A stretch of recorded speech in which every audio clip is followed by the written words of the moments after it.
عجيب هرمود 4G internet adeeg internet shalga on lahayne xadnan lahayne okin hayta shirkada hormuud gadashada khidmada adeega 4G internet khidmada qiimo kasta inta MB yakinagadaasi mudada aad isticmaalo karto hoob aad gadata qiimo dhon eber dhibisan 25 senti may bahelaase 250 MB oo aad isticmaalo karto hal maalan 24 saacadood hoob aad gadata qiimo dhon eber dhibisan 50 senti oo $1 may bahelaase 700 MB may baan isticmaalo kortay muddo hal maalin 24 saac hoob aad gadata qidmo dhon $1 may bakiinagadaasi 1 GB may baan haysado kortay muddo 7 maalmood hoob aad gadata qidmo dhon $5 may bahelaase 7 GB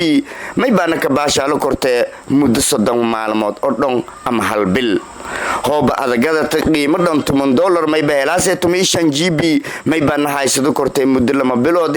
ama 60 maalmood hoob aad gadata qiimo dhon $30 may baa kiinagadaasi 30 GB may baan haysadaase 9 maalmood daati oo goti afka may ku dhiigow hormuud internet waliba adeeg internet oo shalga on lahayn aad isticmaalo karto maalin la toddobaadle iyo waliba bil waliba 4G internet adeeg iddaad u rogda adduunyada daafod iyo shilgadiisan aad kala baashaalo korto asxaabta ehelka iyo waliba intimaadka iyo waliba dhiiga gordaas ajiib